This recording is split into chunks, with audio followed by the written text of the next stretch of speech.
আমরা জঘন্য কণ্ঠ বলতাম।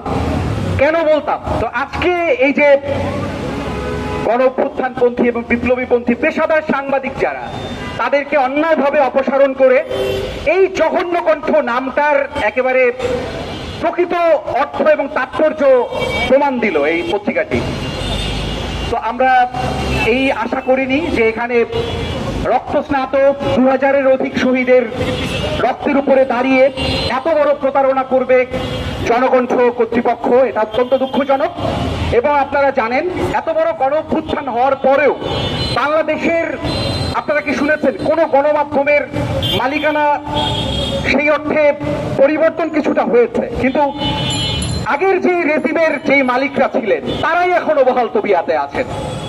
সেই আপনি বসুন্ধরা গ্রুপ বলেন আর অমুক তমক গ্রুপই বলেন, অর্থাৎ খুনি হাসিনার স্বৈরাচারী রেজিমকে দীর্ঘায়িত করতে যে সকল মিডিয়া কাজ করেছে, যে সকল গণমাধ্যম কাজ করেছে, সেই গণমাধ্যমের শীর্ষ কিছু অপসাংবাদিক, শীর্ষ কিছু দলদাস এবং ফ্যাসিস্টকে অপসারণ করে অন্য কর্মীদের ঠিকই বহাল রাখা হয়েছে।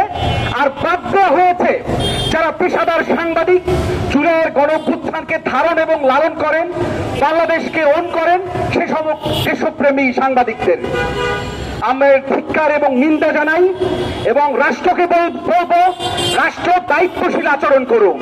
আমরা এখানে যখন এতগুলো সাংবাদিককে যখন অন্যায়ভাবে চাকরিচ্যুত করা হয়েছে, স্যাক করা হয়েছে, এ পর্যন্ত আমরা দেখছি না আমাদের রাষ্ট্রের কোনো তথ্য মন্ত্রণালয় আছে, বিভিন্ন কমিশন আছে, তাদেরকে সংহতি প্রদর্শন করতে দেখছি না। এটা অত্যন্ত দুঃখজনক, অত্যন্ত নিন্দজনক। আমাদের দেশের শ্রম আইন আছে, সেই শ্রম আইনকে লঙ্ঘন করে সম্পূর্ণ শেখ হাসিনার দোসররা, ফ্যাসিস্টরা এবং গণহত্যার দোসররা এখন এই গণকণ্ঠে বহাল তবিয়াতে কিভাবে থাকে, আমি ইন্টারিমের কাছে জানতে চাই। আমাদের ভাই বোনের রক্তের উপর দাঁড়িয়ে এখানে বিপ্লবী ভাই বোনেরা আছেন, কবি সাহিত্যিকরাও আছেন। এই গণকণ্ঠের অপসাংবাদিকতার শিকার আমি আবিদ আজম। কিভাবে 2013 বা 12 সালে আমাদেরকে জঙ্গি বলে, আমাদেরকে নানান ট্যাগ দিয়ে, বাংলাদেশ বিরোধী আখ্যা দিয়ে আমাদের এখানে প্রতিবেদন করা হয়েছে। বোরহান মাহমুদের বিরুদ্ধে জঙ্গি বলা হয়েছে, শাকিল মাহমুদ, হাসনাইন ইকবাল, আব্দুল ভাই শিকদার, এ ধরনের অনেক বিপ্লবী কবি এবং লেখককে, অনেক বাংলাদেশপন্থী মানুষকে জঙ্গি ট্যাগ দিয়েছে। সেই ধারাটি এখনো কিভাবে অব্যাহত থাকে, এটা আমাদের কাছে বিস্ময় জাগে। আমরা পেশাদার সাংবাদিক হিসেবে জনকণ্ঠের এই নিপীড়িত এবং চাকরিচ্যুত ভাইদের বলতে চাই, যতদিন পর্যন্ত আপনাদের চাকরিতে বহাল করা না হবে এবং এই অন্যায়ের সঙ্গে, এই চাকরিচ্যুতির সঙ্গে জড়িত মালিক পক্ষকে এখান থেকে অপসারণ করা না হবে, ততক্ষণ পর্যন্ত বাংলাদেশের সাংবাদিক সমাজ আপনাদের সঙ্গে আছে।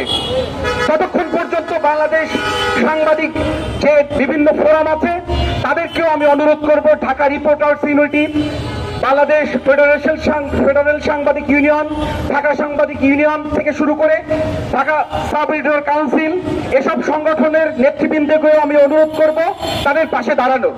কারণ আজকে যদি আমরা তাদের পাশে না দাঁড়াই, কালকে অন্য গণমাধ্যম কর্মীরা আক্রান্ত হবে, কালকে অন্য একজন ভাই আক্রান্ত হবে। এবং আমাদের আইন প্রশাসন প্রতি আরেকটা বিষয় আমার কাছে খুব অবাক লাগে, এ ধরনের অন্যায় আচরণ যখন করা হয়, এ ধরনের ন্যায়সঙ্গত প্রতিবাদকে এক শ্রেণীর কুলাঙ্গার, এক শ্রেণীর বাংলাদেশ বিরোধী ফ্যাসিবাদী, এক শ্রেণীর গণহত্যার দোসররা বলতে চায় আমরা নাকি মব করছি। অথচ সবচেয়ে বেশি মবের শিকার আজকে এই নিপীড়িত এবং চাকরিচ্যুত সাংবাদিকরা।